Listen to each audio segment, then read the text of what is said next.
சமீப நாட்களாக நீங்கள் ஒரு வாரம் இருக்கும்னு நினைக்கிறேன், திருச்சி வேலுசாமி காங்கிரஸை சார்ந்தவர், அவர் குறித்து அவர் பேசியிருந்தார் சில விஷயங்கள்லாம் திமுக சார்ந்து. நீங்கள் ஒரு ஸ்டாண்டில் பர்சனலாக அவரை பற்றி பேசியிருந்தீங்க.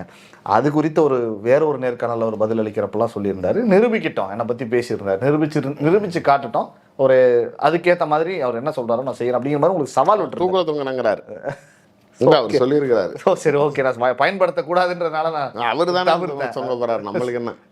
ஓகே, சரி, அந்த மாதிரி சொல்லியிருந்தாரு.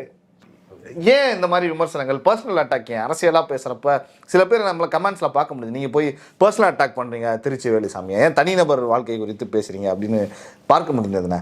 எப்படி பார்க்குறீங்க அந்த விஷயத்தில்? இல்லை, எப்பயுமே சில பேர் பார்த்தீங்கன்னா நம்மளே பர்சனல் அட்டாக் பண்ணுறப்ப எல்லாருக்கும் முதுகில் இருக்கிறவருக்கும் கரை இருக்கும்.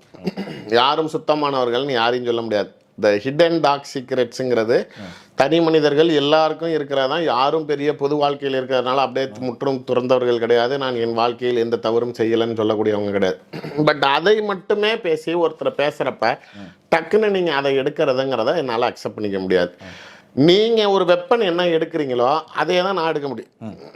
கவுண்டர் பார்ட்டு நீங்கள் இப்போ நான் வந்து வெறும் கட்டை எடுத்துக்கிட்டு வரேன், நீ அருவாள் எடுத்துக்கிட்டு வந்து என்னை வெட்டி விட்டு சாய்ச்சி விட்டானா, நீ அருவாள் எடுக்கிறப்ப நானும் அருவாள் எடுத்தாகணும். அப்போ தான் நான் சர்வே பண்ண முடியும். இதுதான் போர்க்கால யுக்திகளும் அதுதான். நீங்கள் பொதுவாகவே பார்த்தீங்க அப்படின்னா இப்போ இருக்கிற படங்களில் காட்டுறதும் சரி, முன்னாடியும் சரி, பெரிய ஈட்டிகள் வச்சிருக்கிறவன் ஈட்டி வச்சிருக்கவனோட தான் சண்டை போடுவான். வாள் வச்சிருக்கவன் கேடை வச்சிருக்கவன் அவன்கிட்ட மட்டும் தான் சண்டை போடுவான்.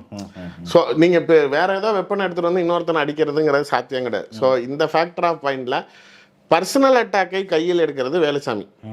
அவர் தான் முதல்ல எடுத்தார். எதனாலன்னா நான் சொல்லிடுறேன். அவர் வந்து முதல்ல ஆரம்பிக்கிறது வந்து எங்கள் அப்பா கிட்ட.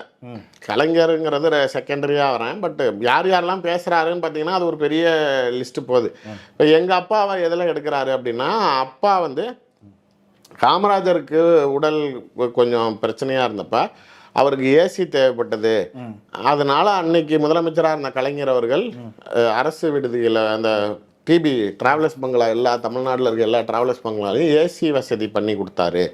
அது வந்து இவர் போயிட்டு வரத்துக்கு எதுவாக இருக்கும். அதாவது மாறுபட்ட கருத்துடன் இருந்தாலும் எதிரியாக இருந்தாலும் அவர் நலனை கலைஞர் விரும்பினார் அப்படின்னு பேசுறாரு. இது வந்து எங்கள் அப்பா சுயமாக பேசினதானா இல்லை, நெஞ்சுக்கு நீதி கலைஞருடைய வாழ்க்கை வரலாறுல கலைஞர் எழுதுனதுலயே இது இருக்கு, 93லயே இருக்குது. அந்த பக்கத்துல அந்த அதுக்கு உண்டான புகைப்படங்களும் இணைக்கப்பட்டிருக்கு. இதே கலைஞர் பல மேடைகள்ல இதை பேசியிருக்கிறார். அதுக்கப்புறம் எந்த காங்கிரஸ்காரனும் உப்பு போட்டு சாப்பிடலையா இல்லை வேலுசாமிக்கு இது தெரியாதான்னு தெரில.